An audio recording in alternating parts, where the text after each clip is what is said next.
बच्चों, आज मैं आपको एशिया के प्राकृतिक वनस्पति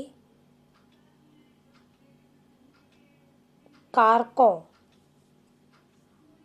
के विषय में बताऊंगी।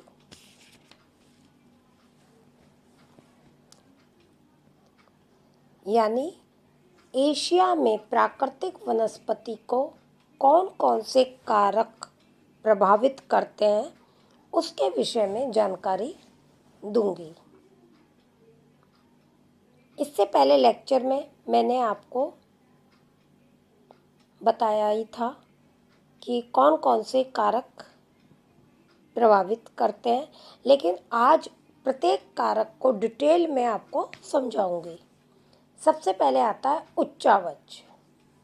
समतल जमीन होने के कारण वहाँ पर पेड़ पौधे व जीव जंतु की कमी पाई जाती है, जबकि ऊबड़ खाबड़ जमीन पर जो मनुष्य की पहुँच से दूर हो, वहाँ जीव जंतु एवं वन अधिक मात्रा में पाए जाते हैं। पथरीली जमीन पर वनस्पति की कमी होती है। तो उच्चावच प्राकृतिक वनस्पति को बहुत अधिक प्रभावित करते हैं। दूसरा आता है भूमध्य रेखा से दूरी। भूमध्य रेखा के पास घने जंगल पाए जाते हैं तथा जैसे जैसे हम भूमध्य रेखा से दूर होते जाएंगे, वैसे वैसे पानी की कमी के साथ साथ वनों की मात्रा में भी कमी आती जाती है। जलवायु के कारक वनस्पति के वितरण को बहुत अधिक प्रभावित करते हैं। जलवायु में तापमान, सूर्य का प्रकाश व वर्षा आते हैं। सबसे पहले लीजिए आप तापमान। भूमध्य रेखा के आसपास के क्षेत्रों में जल और तापमान की कमी अथवा अधिकता के कारण घने वन पाए जाते हैं तथा वृक्ष काफ़ी ऊंचे ऊंचे पाए जाते हैं तथा नीचे काफ़ी मात्रा में लताएं व पौधे पाए जाते हैं। जलवायु का ही दूसरा तत्व है सूर्य का प्रकाश। जिस स्थान पर सूर्य की किरणें सीधी एवं अधिक समय तक पड़ती हैं, उस स्थान पर पेड़ों की ऊंचाई अधिक होती है, वृक्षों की आयु भी अधिक होती है।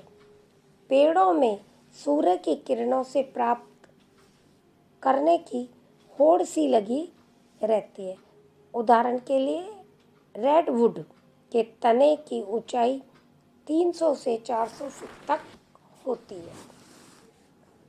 वर्षा।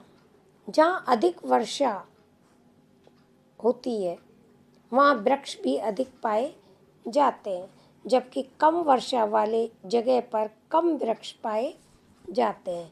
जहाँ पर कम वर्षा परंतु रुक रुक कर होती है, वहाँ भी वृक्षों की अधिक मात्रा पाई जाती है। अतः बच्चों, जल की उपलब्धता के आधार पर पादप अनुकूलन कर लेते हैं। जो पादप शुष्क दशाओं में अनुकूलन करते हैं, उन्हें मरुभिद पादप कहते हैं।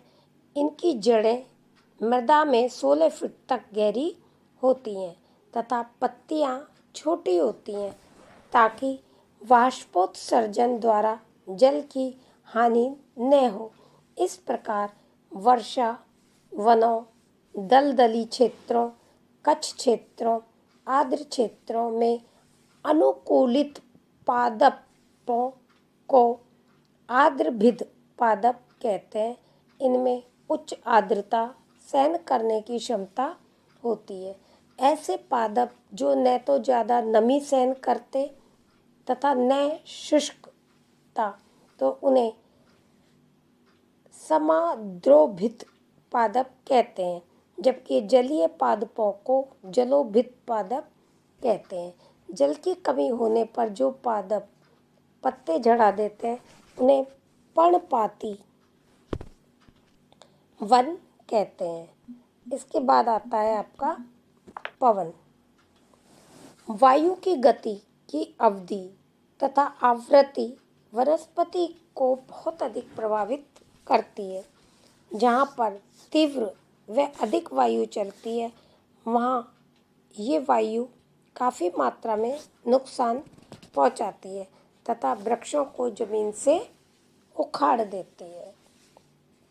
आर्द्रता 70% आर्द्रता पेड़ पौधों के लिए उपयुक्त है। इनमें कम एवं ज़्यादा क्रम आर्द्रता पेड़ पौधों के लिए हानिप्रद होती है। मृदा, मिट्टी से भी वृक्ष प्रभावित होते हैं। जहाँ उच्च कोटि की मृदा पाई जाती है वहाँ पर उतने ही प्रकार के वृक्ष पाए जाते हैं। कुछ विशेष प्रकार की मिट्टियों में विशेष प्रकार के पेड़ पाए जाते हैं, जैसे सदाबहार वन, ये लेटराइट मिट्टी में पाए जाते हैं। मानसूनी वन लाल दोमट मिट्टी में, कोणधारी वन पोडजोल मिट्टी में, मरुस्थलीय वन लाल दोमट मिट्टी में और पतझड़ वन लाल दोमट मिट्टी में। यानी मिट्टी के आधार पर विभिन्न प्रकार के वन पाए जाते हैं।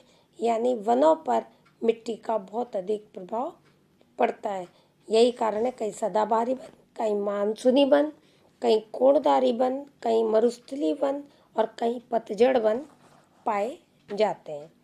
भूमिगत जल, जिन स्थानों पर भूमिगत जल की गहराई कम होती है वहाँ पर पेड़ पौधों की मात्रा अधिक पाई जाती है। जहाँ पर गहराई अधिक पाई जाती है वहाँ पर पेड़ पौधों की मात्रा कम पाई जाती है। उदाहरण के लिए पहाड़ी इलाकों में जहाँ गंगा यमुना निकलती है और कहीं पर ये जमीन नीचे चली जाती है वहाँ अधिक वृक्ष मिलते हैं। समुद्री ऊंचाई, जैसे जैसे हम ऊंचाई पर जाएंगे त्यों तो तापमान की कमी आती जाएगी। कमी के कारण जैव विविधता में भी कमी आ जाएगी। मानवीय बसाव, मानवीय बसाव का भी वृक्षों पर विशेष प्रभाव पड़ता है।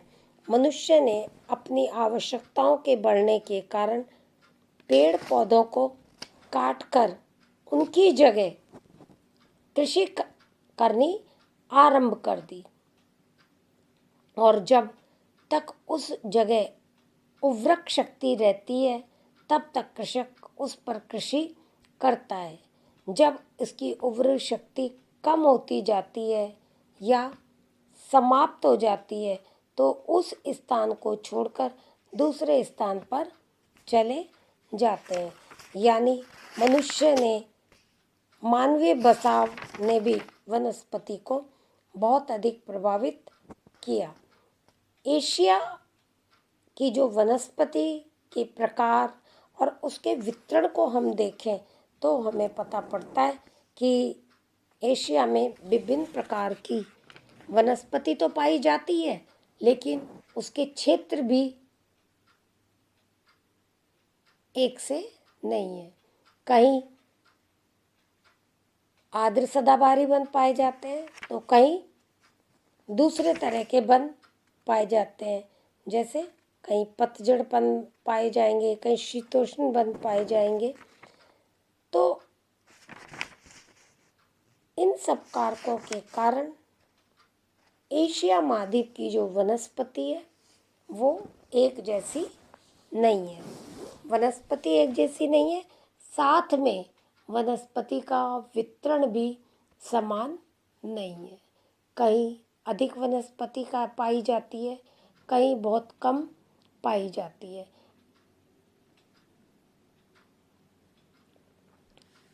तो बच्चों ये हुआ आपका वनस्पति को प्रभावित करने वाले कारक। कल मैं आपको एशिया की वनस्पति कितने प्रकार की है तथा उनका वितरण किस प्रकार का है, यानी वनस्पति के प्रकार एवं उनका वितरण के बारे में कल आपको जानकारी दूंगी। धन्यवाद।